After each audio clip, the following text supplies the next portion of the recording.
Hey, it's Metro Malik. It's What's the Haps Lansing, the TV show, and this is the first show. So we have a lot going on, and we have a lot planned.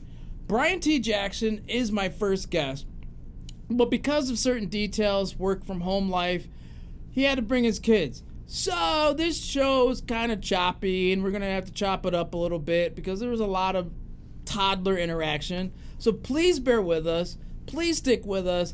Have a little fun with this one, and we're going to be coming back each week with a new, fun, and informative episode. So thanks for tuning in. Thanks for your patience, and I'm looking forward to sharing great things about our great city of Lansing, Michigan, not Lansing, Indiana. I don't know anything about Lansing, Indiana. Lansing, Michigan.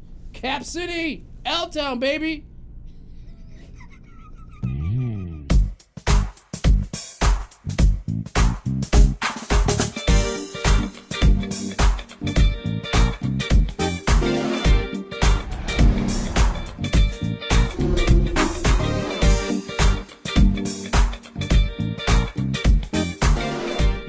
Hello, I am Metro Malik, and I am glad to be in your favorite TV watching space, or your favorite online show space.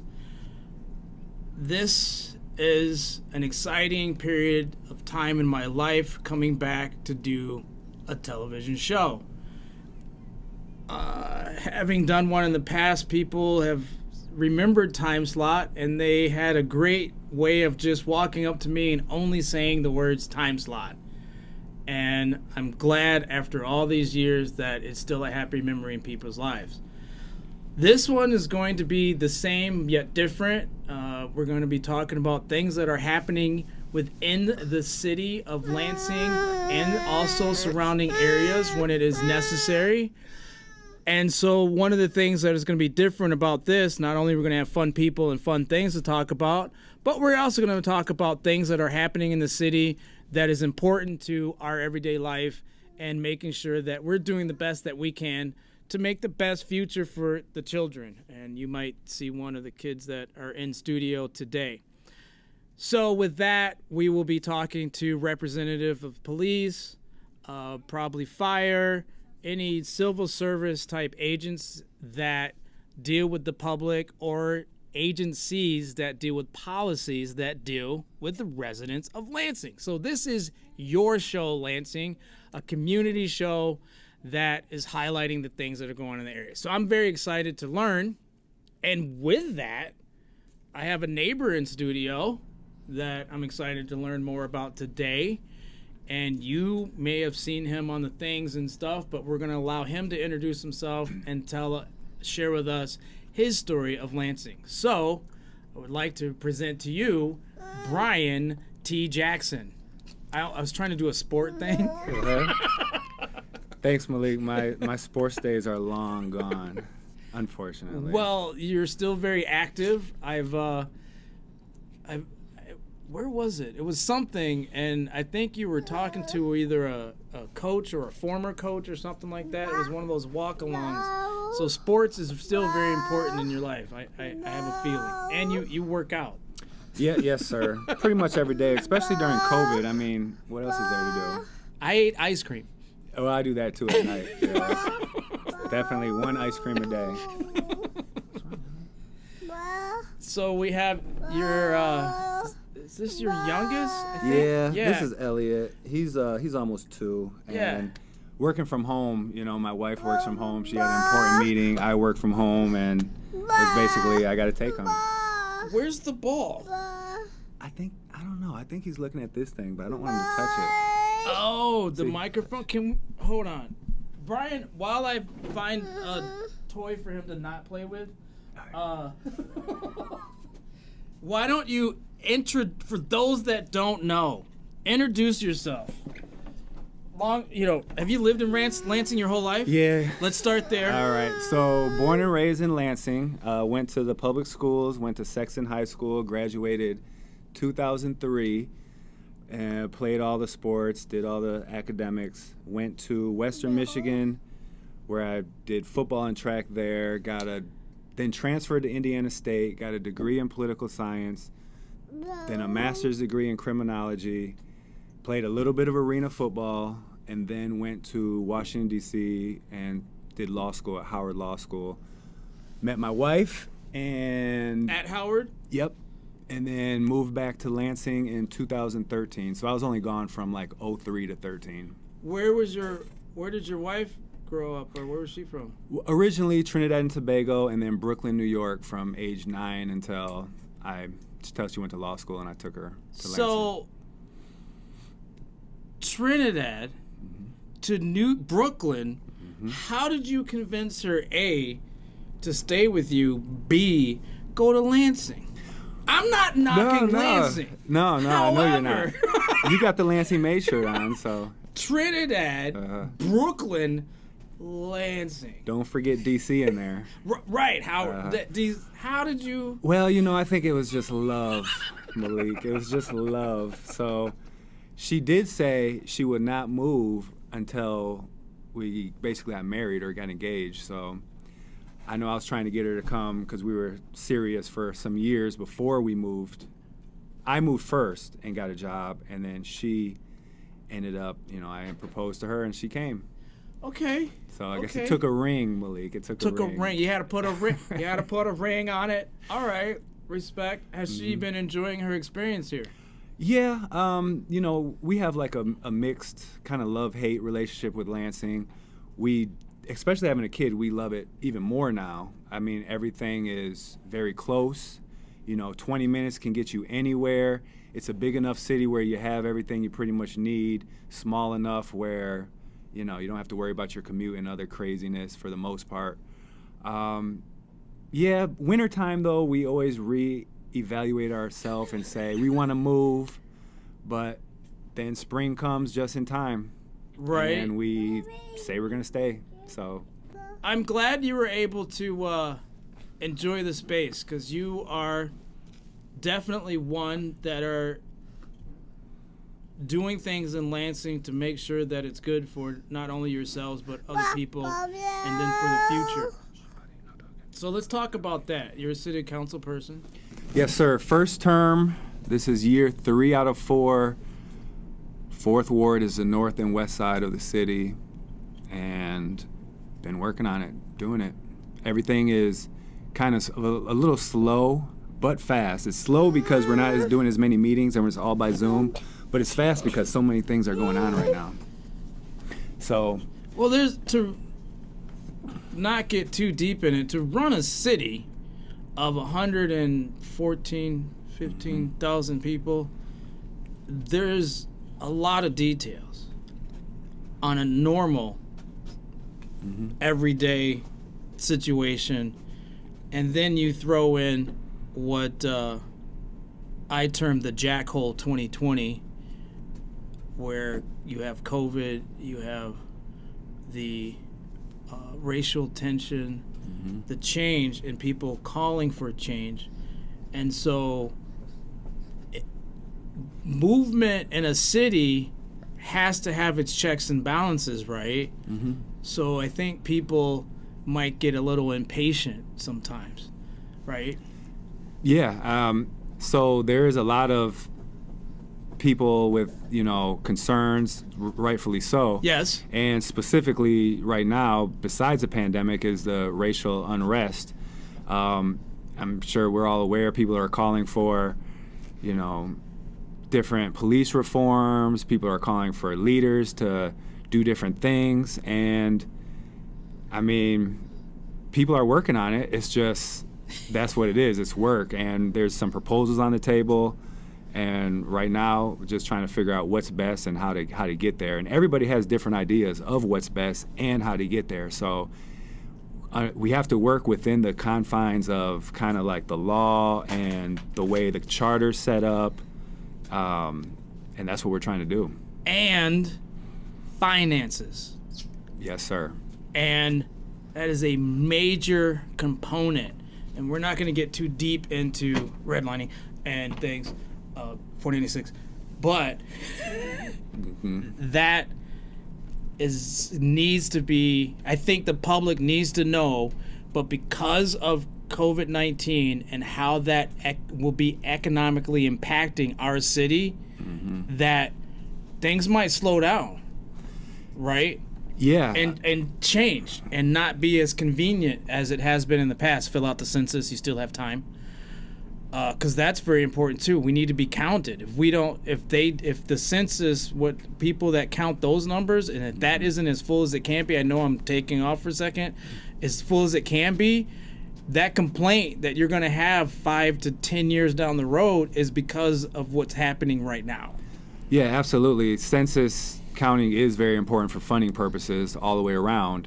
But also, even without the census component, Lansing is in financial hardships and has been for some time, but it's just pretty much been getting a little worse. So we passed a budget. Council passed a budget.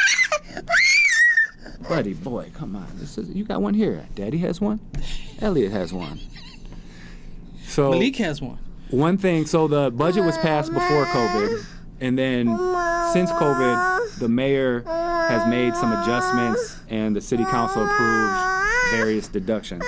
Here, what is your vocation? Is that job? Yes. I'm an attorney. I work for the Ingham County Public Defender's Office.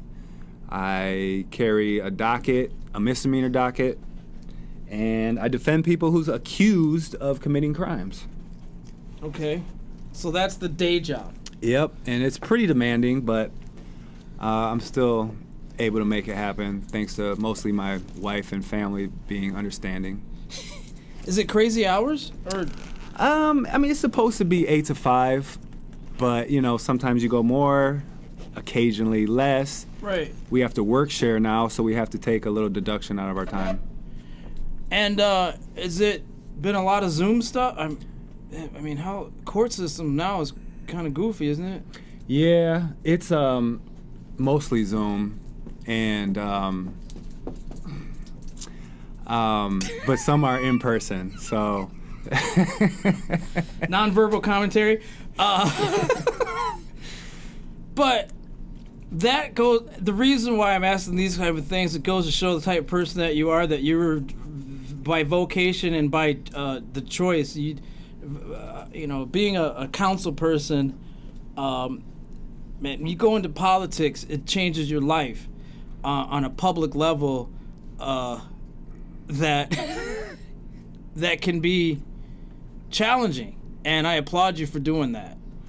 Yeah, thanks. I mean, I wanted to always have a job that helps and is, somewhat relevant. So far, so good.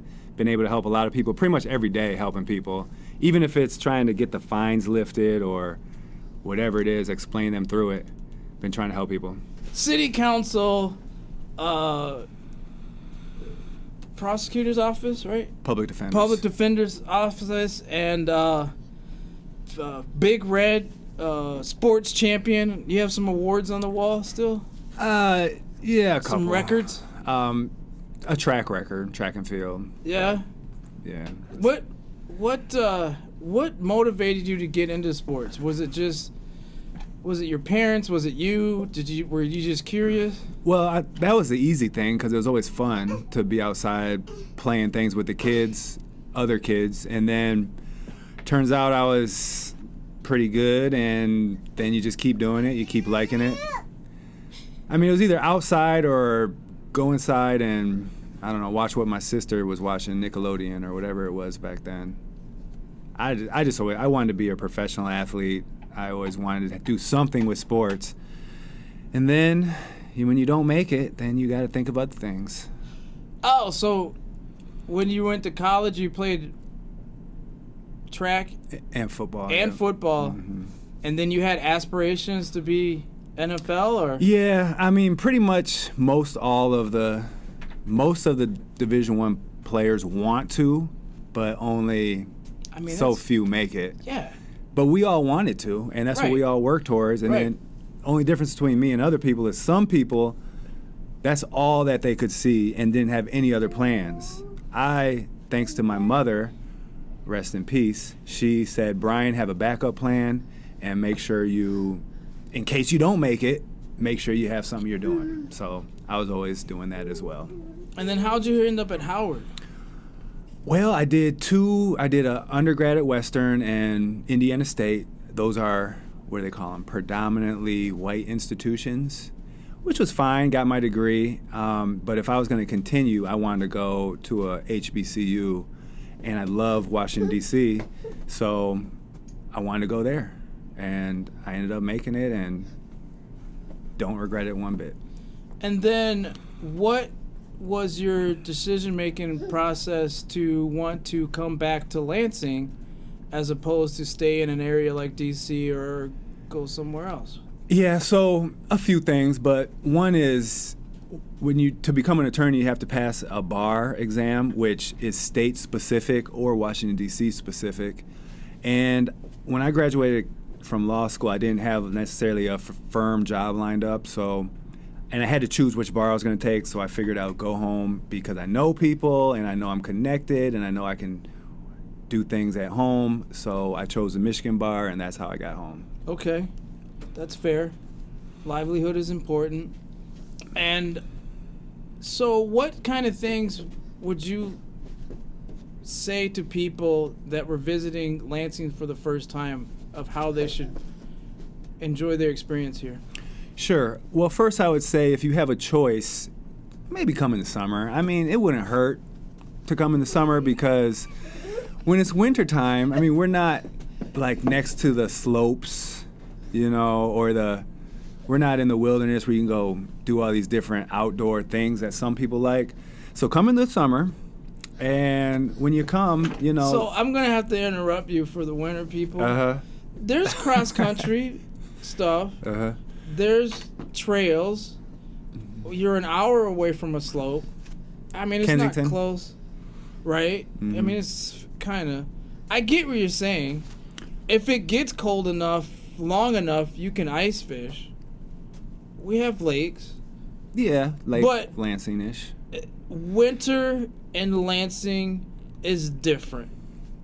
Yeah, I mean, it's just a personal thing. No, I get it. And I tell all the people that's visiting from away, come in the summer, honestly. I just do. But it just seems like summertime, there's more festivals, things going on. You can walk around downtown or the riverfront or the trails or go to the neighboring East Lansing and you don't have to worry about being freezing and having to, walk from spot to spot. Sorry, buddy. Thirsty? Water, please? He doesn't know how to use his words yet, so... Dude, we're going through the same thing. And he knows the words, doesn't he?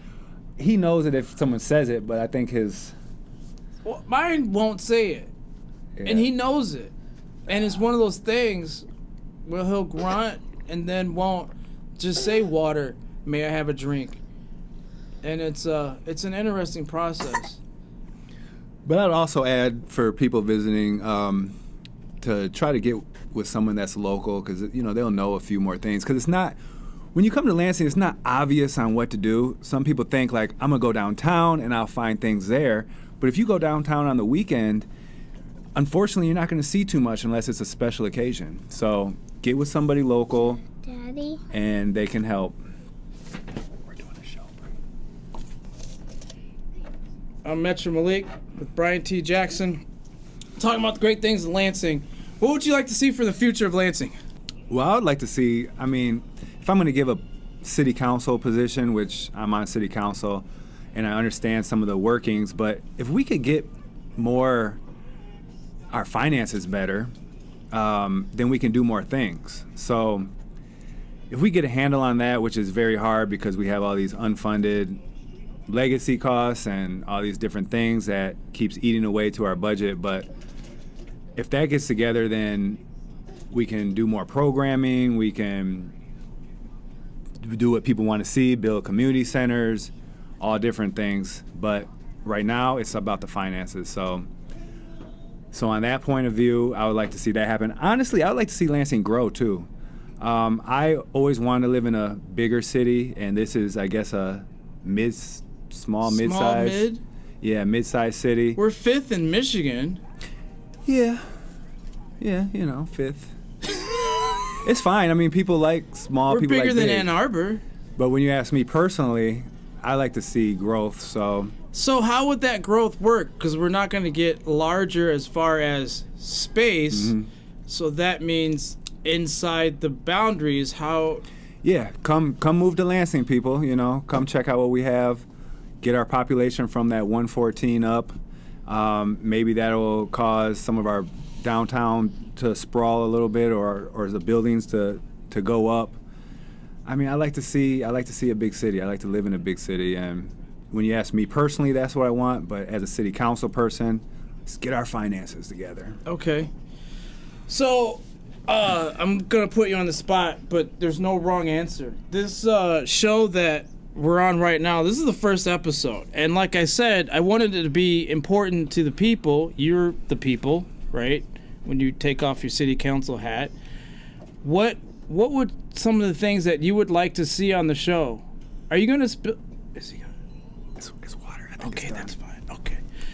What would you like to see? What would you like to be able to know on a regular basis? Or what kind of insight would you like? Well, I mean, it's always good to stay relevant with the times. So, you know, right now with the... Daddy, this is only a show. It's only a show? Yeah, but it's only a grown-up show, not a kid show.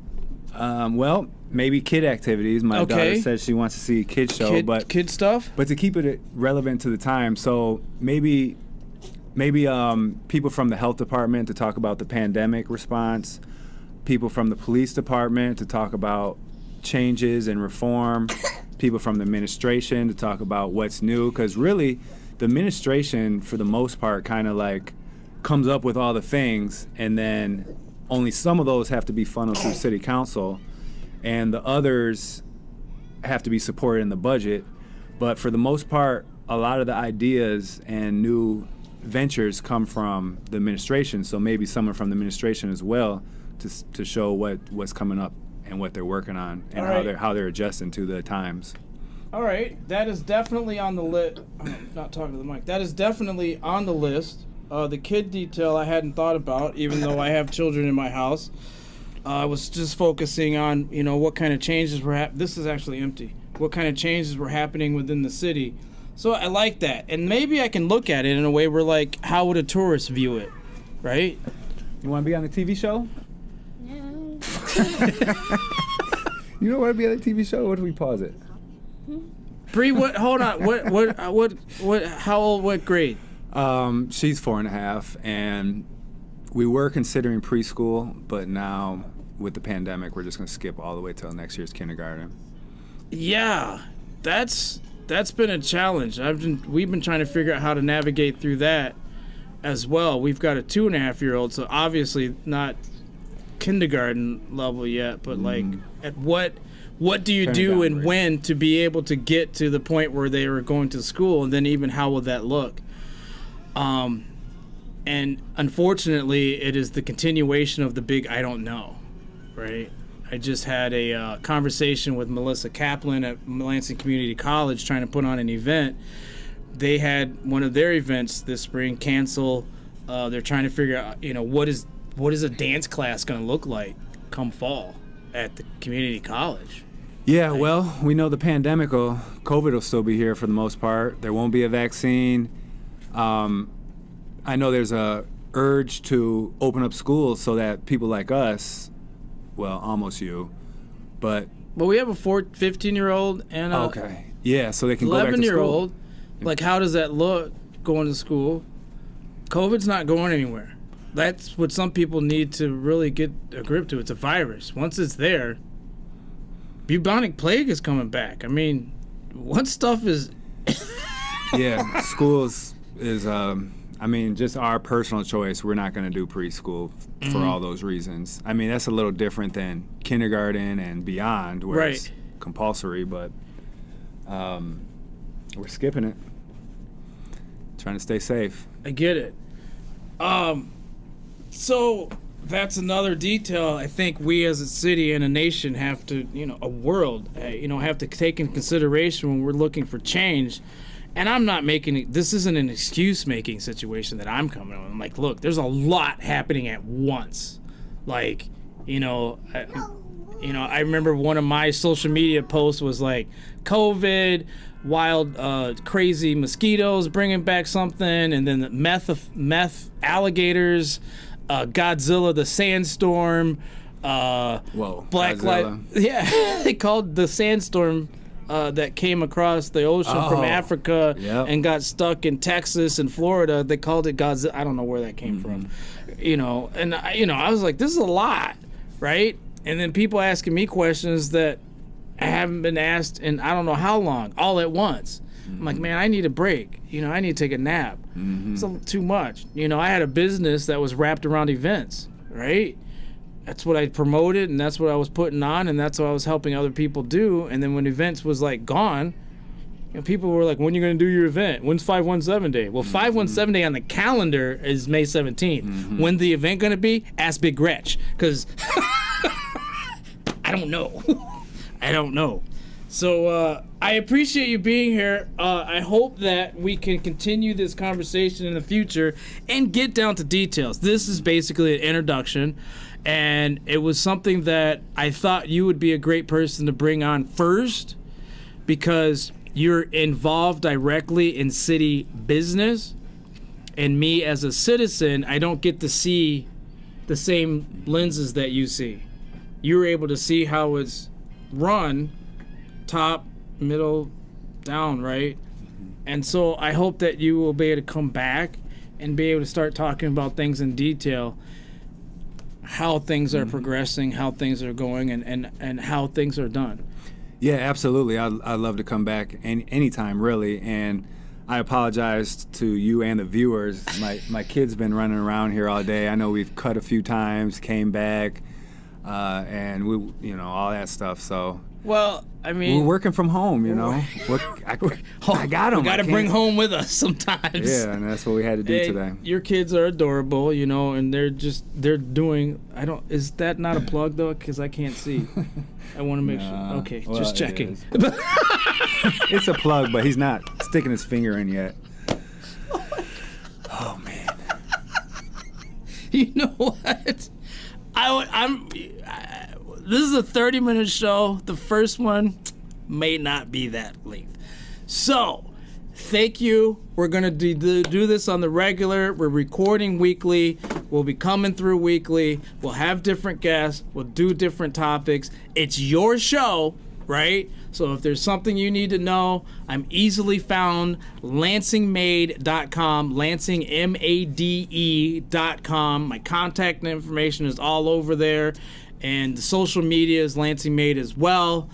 Is there anything that you want to shout out, pay homage to, a nonprofit? Well, the Village Lansing's doing great work. They're a nonprofit that's kind of trying to invest in the community, especially for at-risk young people. And they threw a basketball tournament. They threw a graduation party for all the seniors, and open house at the Capitol. So they're doing a lot of things. I'd love to shout them out.